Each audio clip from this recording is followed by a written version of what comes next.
Good afternoon and welcome to The Big Show. The Big Show brought to you by FanDuel Casino. We come at you about 5 o'clock, somewhere around there every single day.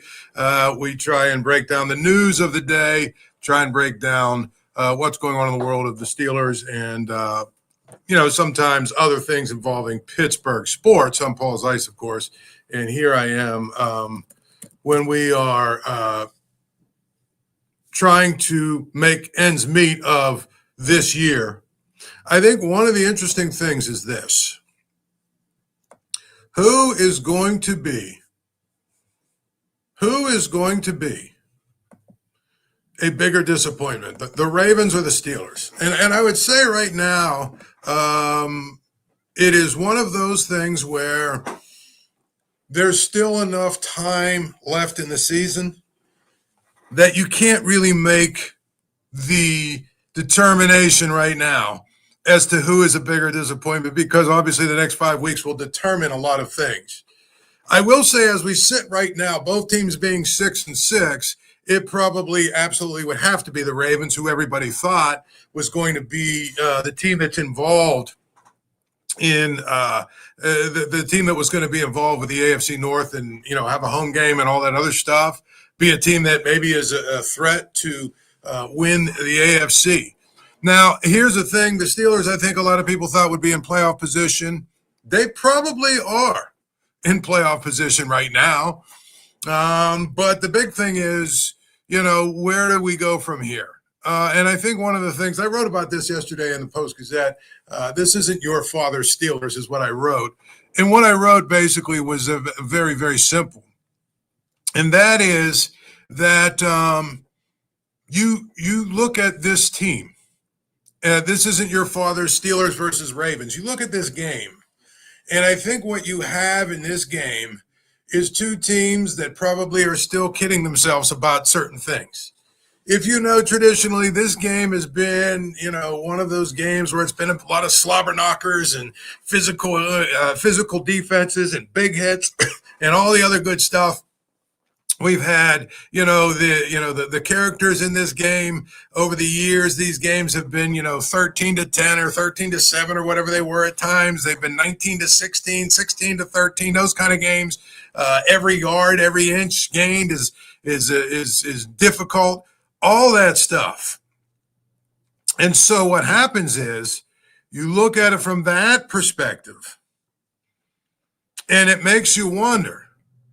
And it makes me wonder, what kind of game are we going to see on Sunday? Are we going to see a game like that? I don't know, because neither defense has been really all that good. This could actually be a game where it's low scoring because both offenses are just bad right now. But the question is, who is more disappointing at this point? How about who is more disappointing when we get down the road to wherever it is that we're going? That's what I would tell you. Because I think that it's important at this point. I think that it's important, really important, to understand that you have what I would call a team in the Ravens, because of their quarterback, might have a chance to win in the playoffs if he's healthy. He hasn't been healthy. That's been one of their biggest issues. He just has not been healthy. He's not been able to run. He's been hampered by, a couple of little injuries. And if you take away his dynamic running ability, he's kind of ordinary. But if he's, a guy that heals up and he gets healthy and down the stretch he starts playing like we know he can, that would probably, in my mind at least, that would probably make it very, very interesting if they got into the playoffs. If they win the division, maybe they play somebody like Denver, or they play somebody like, I don't know, the Chargers or somebody, and, they'll be at home, and who knows? It's one of those things where I'm sure they could win a home game in the playoffs if Lamar Jackson is healthy. I ask that because I'm not sure we can say the same thing about the Steelers.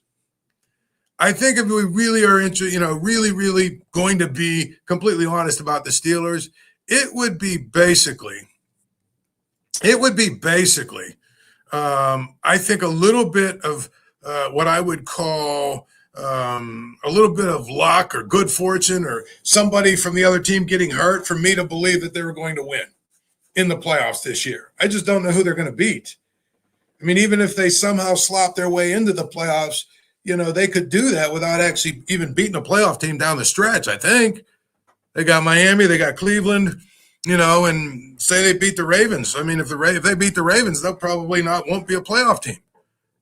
So I just feel like that's really what we're talking about in many, many ways. I think it's important now that, the Steelers focus on obviously winning some games here and getting to the playoffs. But right now, as where we sit, it is important to note that there is going to be a situation on Sunday where you've got two teams that everybody thought was going to be at the top of the AFC this year, or at least fighting for the top of the AFC this year, who are actually fighting to get to 7-6 and be in first place in the AFC North. Tell you what would be funny and probably fitting is what if the game ends in a tie? That would be fitting if you ask me. But the reality is that, it's not likely to happen. The thing I would say, though, is when you looked at who they compiled and the Steelers in the offseason and who they brought in, and, there was a lot of hoopla about it. There's been a lot of disappointment, hasn't there? And the guys that they've brought in. I'd say that the grade on Aaron Rodgers is probably incomplete right now. He played well for a while, and, the last few weeks, not so well. He's gotten banged up a little bit. He's been injured. The next 5 weeks will probably tell his story. Jonnu Smith has been a complete bust in my mind. I mean, it's not his fault. Maybe the offense stinks. I don't know, but he's been a guy who doesn't look like he gives them anything. He's good for his 1 8-yard catch a week or something. He's not a great blocker. He's just sort of been a guy for them. You look at Jalen Ramsey, I would say I'd give him maybe a B minus, maybe, because if you think about it, they had to move him from corner to safety to help at safety. But the other part of it, he wasn't great at corner. He was okay. Darius Slay, they just cut. So he gets an F. DK Metcalf. I mean, if you're just talking about a serviceable wide receiver, okay. I mean, he's been that. But the problem is you're talking about a $30 million guy. And at the end of the day, $30 million guy, you need to get a heck of a lot more from him. So I'd give him a C minus or a D plus. I mean, I look at all of these things and I say that it's really, really important, very important for them. And I mean, the Steelers to start getting something out of these guys that they brought in, or else, an offseason that we all thought was a great offseason, we'll be looking at completely different at the end of this year. Because right now, there's not a lot of guys they brought in that really you get all that excited about. I mean, they brought in, Julian Duggar, or whatever his name was. Cal Duggar, Julian Duggar. Cal Duggar, I mean, okay. Now they've got Asante Samuel they're running out there. I mean, okay. But my point is all these guys that they've brought in, I don't know that any of them have really exceeded expectations or really been like, wow. And Derrick Harmon, he's been good when he's played, but he keeps getting hurt. And he, that's just the reality. I mean, he's been just sort of a guy who, you can't make the tub they can't make the club in a tub, and your best ability is availability. He's got an F in that category because he's been hurt. Now it's not his fault, but I mean he's been hurt a lot. So I feel like when you look at the Steelers and you talk about where they're at right now, they're a disappointment for a different reason than the Ravens.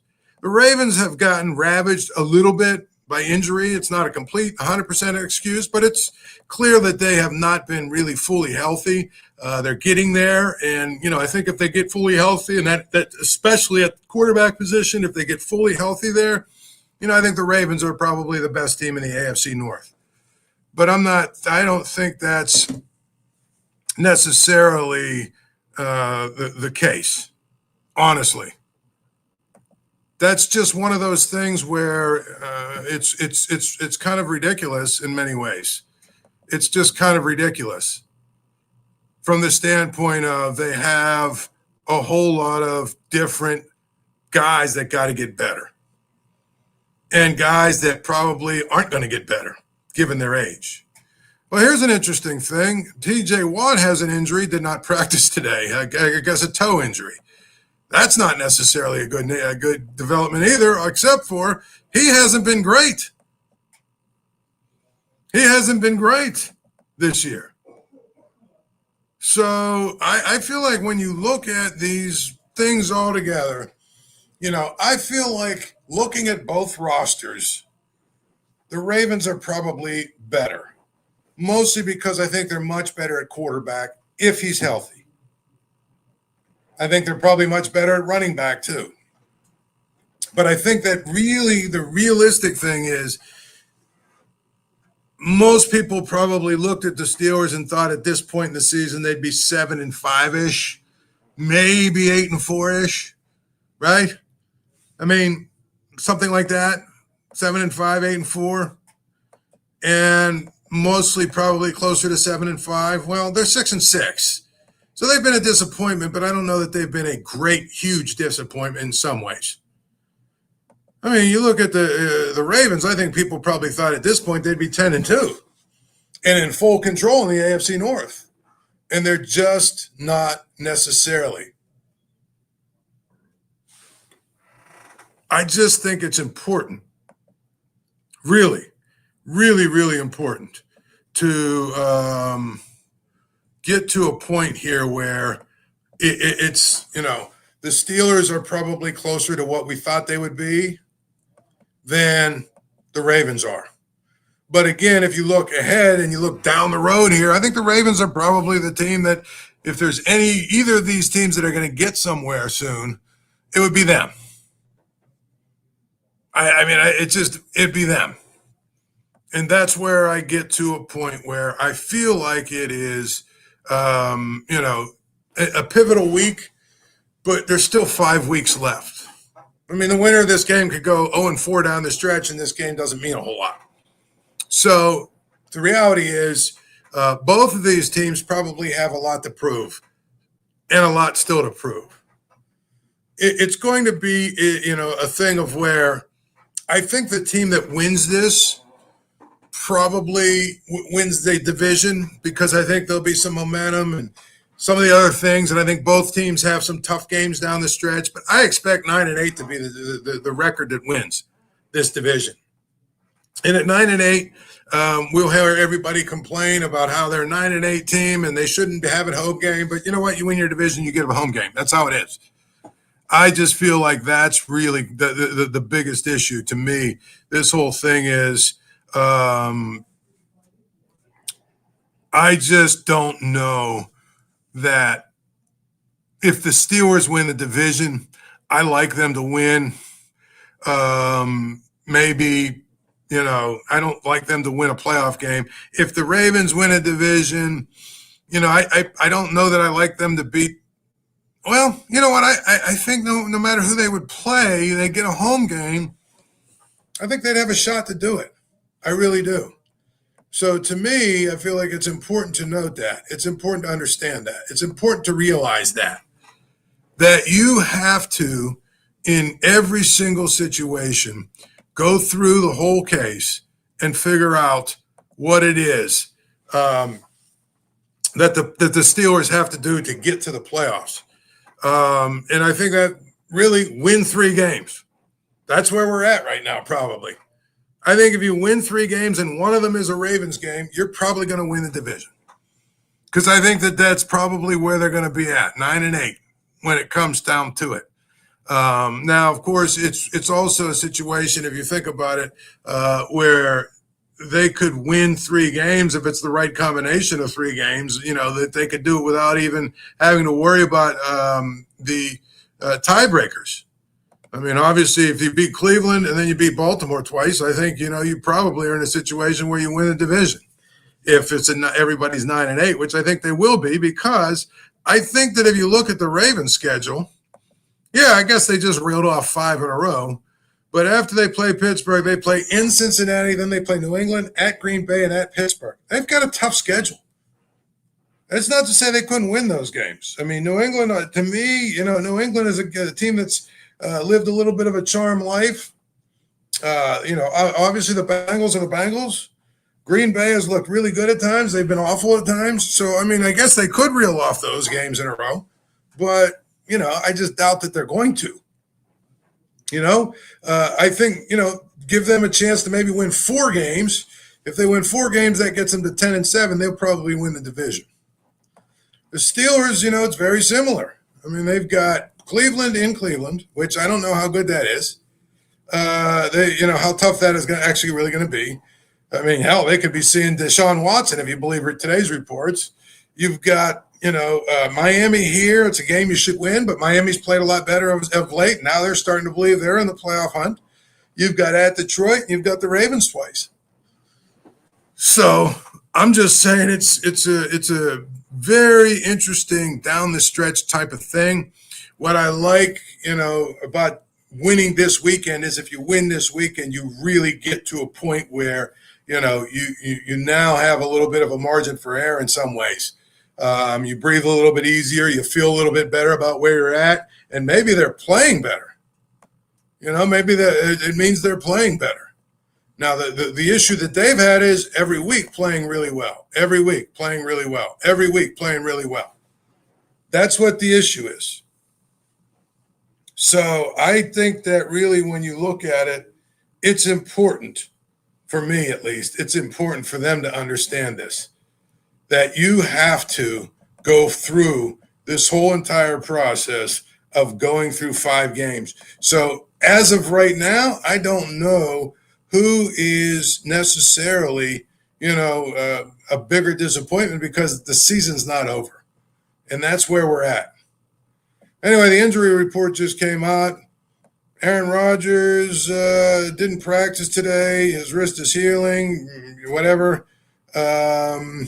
So there's that.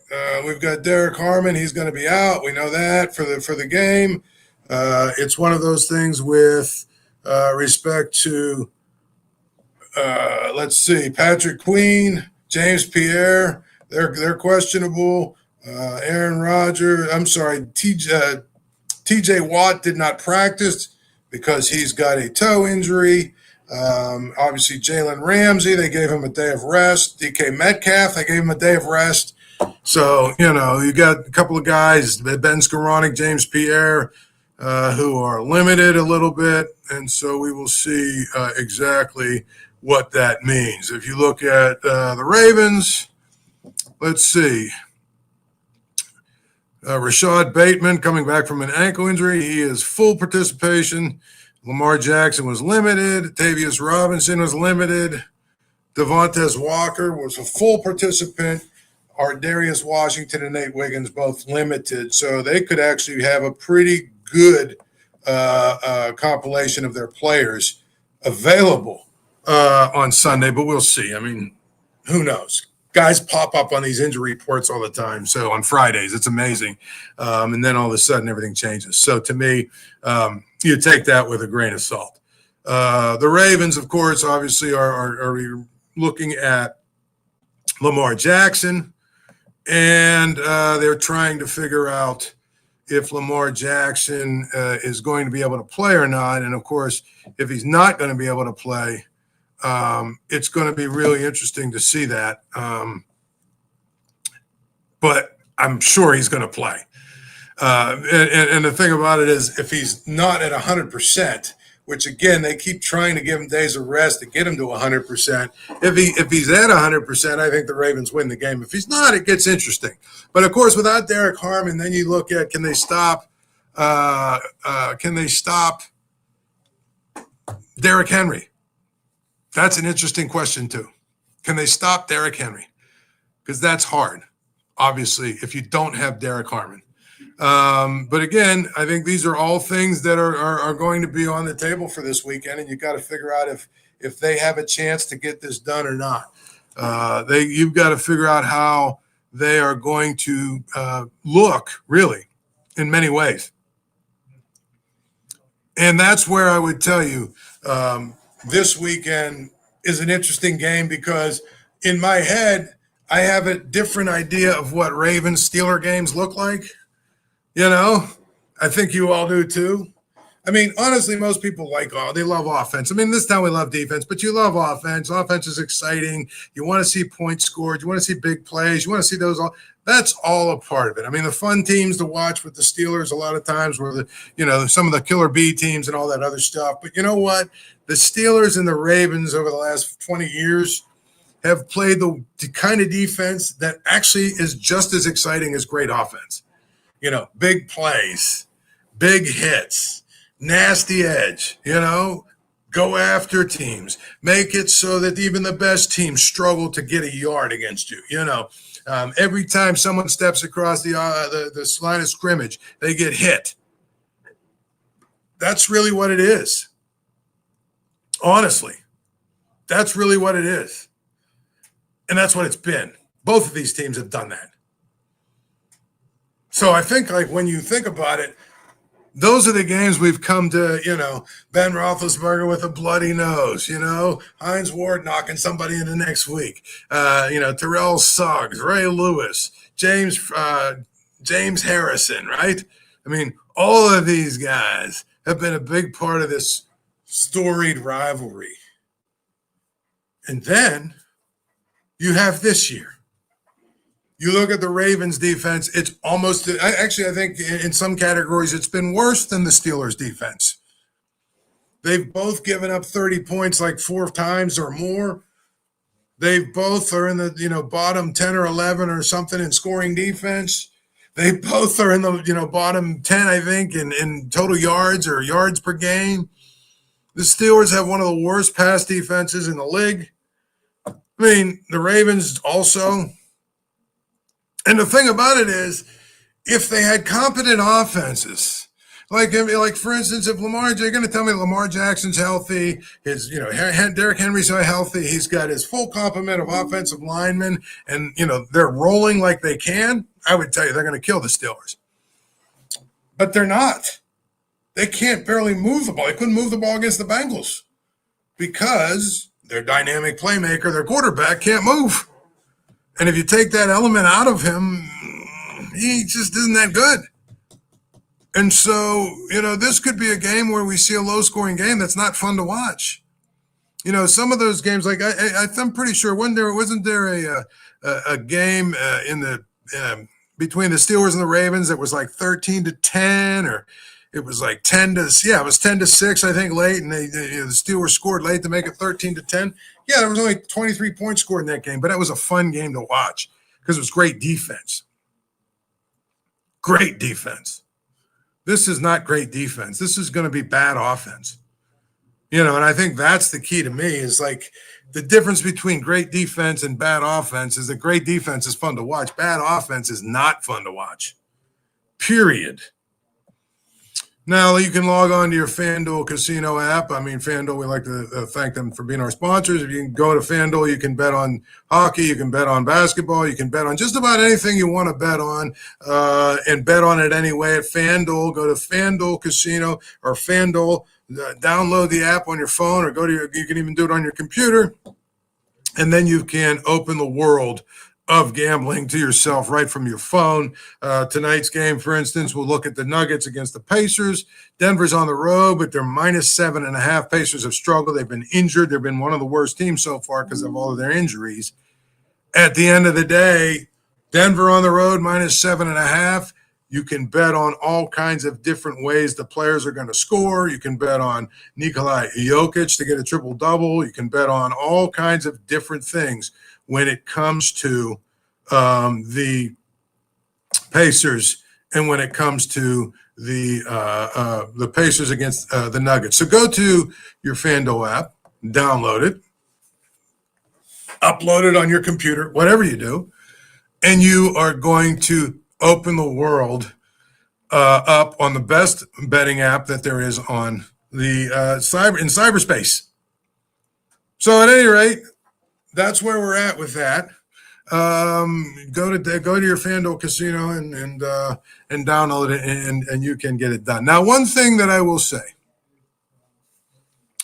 There are some people that are using the Penn State situation as a cautionary tale that the Steelers, right, should not, maybe they shouldn't go and they shouldn't fire, they shouldn't go and they shouldn't fire Mike Tomlin because you look what can happen. I mean, you could be, stuck and all the other stuff. And here's what I'm going to tell you. First of all, college football is different than the NFL. In the NFL, there are 32 jobs, period. 32 jobs. And for the most part, you're not going to pirate somebody else's head coach. It just doesn't work like that. I mean, from time to time it happens, but for the most part, you're going to get a guy who maybe just, is out there because he's unemployed, or maybe he was a head coach before and, he's now a coordinator, or maybe he's a young up-and-coming coordinator. For the most part, those guys are going to say yes when you offer them the job. I mean, it's very, very rare that you read about, guys turning down an NFL head coaching job. It happens from time to time, but rarely. Secondly, the college job is different because there's so many different variables and factors. And I think one of the biggest problems that Penn State has is that most of these guys they're trying to get don't really trust the AD who just fired a guy who was in the Final Four last year. That's not going to be an issue with the Steelers. They're going to be able to hire a coach. In the NFL, you can hire a coach in one day if you want to, if you know what you're doing. And I'm sure that they would identify a number of guys who probably would be, this is a guy that is, somebody who we would be interested in if we got the job. And the idea that Mike Tomlin will get hired in 2 seconds, it doesn't matter. It's meaningless. It really is. Totally meaningless. And I think that's going to be what I would tell you is the biggest issue. You can't worry about who's going to hire Mike Tomlin if you fire him or move on from him. And you can't say, well, look at what happened at Penn State. That could happen to the Steelers. They could be, 60 days later still looking for a coach. No, it doesn't happen like that in the NFL. Even the bad jobs people take. Sometimes, the bad jobs it takes, going to get a recycled guy like Pete Carroll. But those jobs always go as well. If the Browns moved on from Kevin Stefanski, they'd have, their choice of any number of coaches that are out there that are good coaches. Every year there's a cycle of coaches and there's a cycle of top assistants or guys that maybe were former head coaches that are going to be at the top of everybody's lists. And the Steelers are one of the best jobs in football. So the idea you couldn't hire somebody or it would be tough or you could be sitting here looking at it later, all this other stuff. I mean, that to me, it's one of those things where it's important to remember that. Stop using that Penn State thing as, you look at that, you better be careful. It's so different. It's so different. And it's just going to be one of those situations where if the Steelers are looking for a coach, they'll be able to go find one, period. And it won't be even that hard. And they'll have their choice of some of the best ones. Really. There's a number of guys who are former, head coaches that you can look around the league that maybe they did a good job or whatever, or they were in a bad situation. There's a number of those guys that are coordinators now or assistant or associate head coaches and stuff. There's enough guys out there that you can find a coach. As I say all the time, if you look at Mike Tomlin, nobody knew who he was, cared who he was, thought about who he was. Nobody knew when he got hired. Nobody. So, this idea that somehow, Andy Reid isn't available. That's just not even relevant at all. A little bit. There's a really good pool of coaches out there, good young coaches who are smart and all that other stuff. Very good. And the Steelers are one of the best organizations and offer a good job. They will have no problem finding a coach. No problem at all. And I'm not sure who that is. If that's who you want, if you're going to ask me that, I can tell you I don't know who that is. but they'll have no problem having a good pool of candidates and finding a guy who might have a chance to have some success. We'll do it again tomorrow. And, of course, Sunday after the game would be Adam and I. Until then, enjoy your night. Thank you for checking out this content from Post-Gazette Sports. If you watch this video on YouTube, please like the video and subscribe to our channel. For all of the sports coverage the Post-Gazette has to offer, visit post-gazette.com.